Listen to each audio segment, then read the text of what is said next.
শহীদ তর্পণের মধ্য দিয়ে রক্তদান উৎসব হয়ে গেল দক্ষিণ দমদম পৌরসভার 11 নম্বর ওয়ার্ডে। শুক্রবার এক মহতী রক্তদানের সাক্ষী থাকলো বেদিয়াপাড়ার বাসিন্দারা। ইন্দিরা মুক্তমঞ্চে আয়োজিত রক্তদানে ছিল রীতিমতো চাঁদের হাট।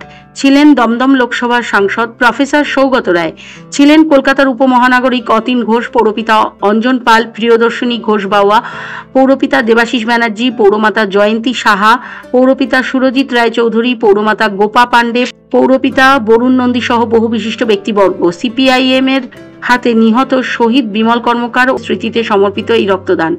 এই মঞ্চ থেকে শহীদ বিমল কর্মকারের দুই পুত্রকে সম্মানিত করা হয়। এই রক্তদানের প্রধান উদ্যোক্তা পৌরপিতা তথা সিআইসির মেম্বার মিন্ময় দাস বুবলাই। এদিন প্রায় 800 মানুষ রক্তদানে এগিয়ে আসে। পুরুষের পাশাপাশি মহিলা রক্তদাতাদের ভিড় ছিল নজরকাড়া।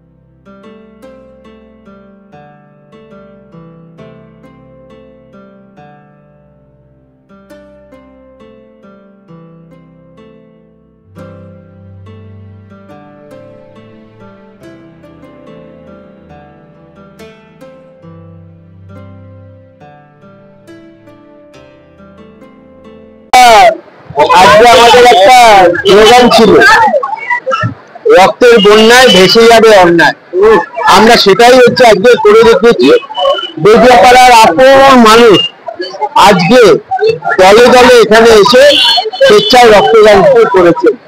তাছাড়া আমরা ধন্যবাদ জানবো শঙ্কর জ্যোতি আই ইনস্টিটিউটকে, তারা যে আমাদের 1000 জনকে তারা বিনা পয়সায় চশমা এবং ছানি অপারেশন করে দেবেন বলে প্রতিশ্রুতি দিয়েছে। তাছাড়া বারাসাত নারায়ণা হসপিটাল থেকে বিশেষজ্ঞ নিয়েছে স্বাস্থ্য পরীক্ষা। আমাদের নেত্রী এবং আমাদের বিধায়ক রাজ্যের শিক্ষামন্ত্রী কিছুক্ষণ আগে আমাদের সৌগত রায় আমাদের এমপি উপস্থিত ছিলেন। আমাদের একটাই স্লোগান ছিল 2018 বদলা নয় বদল চাই। আমরা দেখেছি কালকে মানুষ মেরে বা মানুষকে ফোন করে কোনোদিন কোনো কারণ হয়তো ব্যক্তিগত লাভ হতে পারে, কিন্তু কোনো পলিটিক্যাল পার্টি বা তারা বিচ্ছিন্ন হয়ে যাবে সমাজ থেকে, সেটা সিপিএম কে দেখলে বোঝা যায়। তারা আজকে শূন্য থেকে মহাশূন্য হয়ে গেছে শুধু এই সন্ত্রাসবাদী কার্যকলাপ করার জন্য। আমরা এই সেই বিমল কর্মকারের স্মৃতির উদ্দেশ্যে 2007 তারপর 2009 সাল থেকেই আমরা এই তৃণমূল যুব কংগ্রেস, তারপর হচ্ছে তৃণমূল আমরা ছাত্র পরিষদ, তারপর তৃণমূল মহিলা কংগ্রেস, সবাই মিলে আমরা এই অনুষ্ঠানটা করি। এখন হচ্ছে এটা অনুষ্ঠানটার মূল আয়োজক শহীদ বিমল কর্মকার স্মৃতিরক্ষা কমিটি। আমরা একটা স্মৃতিরক্ষা কমিটি আয়োজন করেছি, সেই স্মৃতিরক্ষা কমিটি এটা পরিচালনা করে। যতদিন আমরা বেদিয়াপাড়ায় থাকবো শহীদ বিমল কর্মকারকে কেউ মুছে দিতে পারবে না। অনেক চেষ্টা হয়েছে কিন্তু শহীদ বিমল কর্মকারকে কোনোদিন মুছতে পারবে না। আমাদের প্রতিদিনই আমরা মানুষের সাথে থাকি। আমাদের সৌগত রায় আমাদের মাননীয় অধ্যাপক এমপি বলে গেলেন, আমাদের রাজনীতিতে আমরা সারাদিন মানুষের সাথে থাকি। কারণ আমাদের পরীক্ষাটা নতুন না যে আজকে থেকে কাল থেকে নির্বাচন আসছে, আমাদের কাছে প্রতিদিন। আমাদের যদি আগামী দিনও নির্বাচন হয় আমরা হচ্ছে মমতা বন্দ্যোপাধ্যায়কে বিপুল ভোটে জয়ী করে ক্ষমতায় নিয়ে আসবো। আমাদের সংগঠনের শক্তি এতটাই। এটা দক্ষিণ দমদমের রেকর্ড। আমার মনে হয় 600-700 রক্তদাতা ছাড়িয়ে যাবে। এটা গোটা দমদমে এত রক্তদান হয়েছে কিনা সম্ভব আমি জানি না যে কতক্ষণ রক্ত নিতে পারবো। মানুষ এখনো আপনারা দেখছেন বিপুল পরিমাণ মানুষ দাঁড়িয়ে আছে। মহিলারাই বোধহয় 150-200 জন রক্তদান করেছে। এই রক্তদান আমার কাছে একটা বিরল অভিজ্ঞতা। এই রক্তদান যারা করছেন তাদের আমি নতমস্তকে কুর্নিশ জানাই। তারাই লাগবে প্রধান অতিথি। আমাদের শ্রদ্ধা জানাই।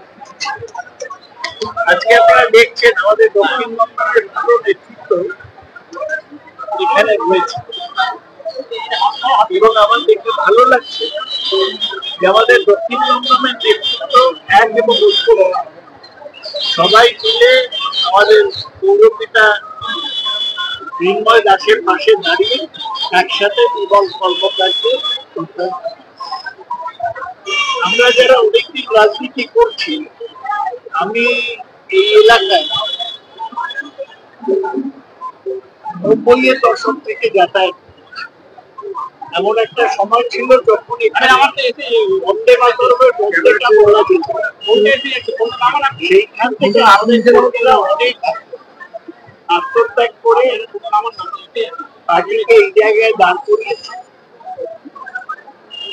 এবং আজকে বিমলকে যেমন আমরা স্মরণ করছি, ওর পরিবারের যারা আছে তাদেরকে আমরা শ্রদ্ধা জানাচ্ছি। তৃণমূল কংগ্রেস পার্টি হিসেবে টিকে আছে তার কারণ তৃণমূল কংগ্রেস মমতা ব্যানার্জির নেতৃত্বে শহীদদের শ্রদ্ধা জানায়। এই দক্ষিণবঙ্গে আমাদের পূজারী চক্রবর্তী মারা গিয়েছিল 25 জুলাই। আমরা এখনো 21 জুলাই এই দমদমে তাকে স্মরণ করি এবং এটা আমরা করতে পারি। আজকে কোনো রাজনৈতিক কথা আমরা বলছি, যেটা আমাদের নেত্রী বারবার বলেছে যে দেশের যখন বিপদ, বিদেশি শক্তি আমাদের উপর আক্রমণ করছে, আমরা কোনো বিতর্কের মধ্যে যাব। দেশটা একটা দেশ এক থাকলে আমাদের রাজনৈতিক লড়াই করার সুযোগ। আমি ব্যক্তিগতভাবে নিশ্চিত যে আবার পশ্চিমবাংলায় তৃণমূল কংগ্রেস জিততে চলেছে মমতা ব্যানার্জি। রক্তদান শহীদ স্মরণে বিমল কর্মকারের স্মরণে যে রক্তদান উৎসব, এটাকে উৎসব বলবো না, এই মহোৎসব। কারণ প্রায় সহস্রাধিক মানুষ রক্ত দিয়েছে, এখনও প্রায় সহস্রাধিক মানুষ অপেক্ষা করছেন রক্ত দেওয়ার জন্য। ওপরে একটা আলাদা জায়গা হয়েছে, শুনেছি শুধু মহিলারা রক্ত দিচ্ছে। ফলে এই যে বেদিয়াপাড়া, এর সাথে আমার একটা নিজের স্মৃতি, একটা অনুভূতি জড়িয়ে আছে।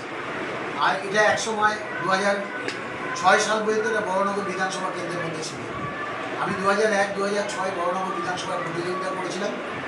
সেই সময় দেবী এই বেদিয়াপাড়ার সাথে আমার একটা নিবিড় সম্পর্ক ছিল, কারণ দুটো ভোটেই এই অঞ্চল থেকে মানুষ আমাকে ভোটে জিতিয়েছিলেন। ফলে আমার একটা কৃতজ্ঞতা, একটা ভালোবাসা, একটা অনুভূতি এই অঞ্চলের মানুষের প্রতি আছে।